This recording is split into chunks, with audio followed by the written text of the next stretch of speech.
Radhe Radhe friends. তো আমরা আজকে কোথায় যাচ্ছি বলো তো? আমরা আজকে যাচ্ছি বোদাগঞ্জি মেলায়। আর আজকে বোদাগঞ্জি মেলার কিন্তু লাস্ট দিন। তো সেই কারণে আমরা হঠাৎ করে প্ল্যান করে আমরা চলে যাই এবং সব বৌদি ভাস্তিরা মিলে যেহেতু যাচ্ছি তাই জন্য আমরা একটা টোটো ঠিক করেছিলাম। আর টোটোর জন্য আমরা এখানে অপেক্ষা করছিলাম। তো তারপর টোটোওয়ালা আমাকে ফোন করে বলছে, দিদি একটু টাইম লাগবে যেতে। তো তারপর আমি এই যে ওই টাইমটায় ভিডিও শ্যুট করে নিলাম।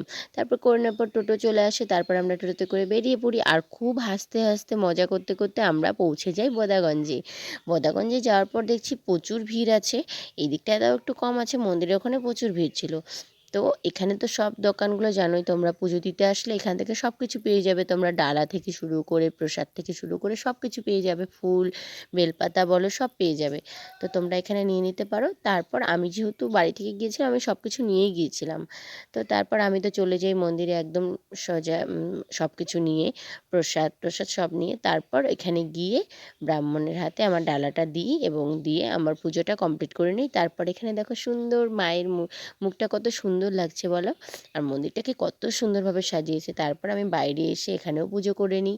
তারপর পুজো কমপ্লিট করে আমরা চলে যাই প্রসাদ খেতে। এখানে দিচ্ছিল মায়ের ভোগের প্রসাদ। তো এখানে প্রসাদ নিয়ে আমরা চলে যাই মেলায় ঘুরতে। আর মেলায় আর কি ঘুরবো, বাচ্চাদের যা জেদ, আমাদের সঙ্গে তো অনেক বাচ্চা ছিল। তো তার কারণে আমরা তাড়াতাড়ি মেলা ঘুরে আমরা বাড়ি চলে যাই। টাটা, দেখা হচ্ছে নেক্সট ভিডিওতে।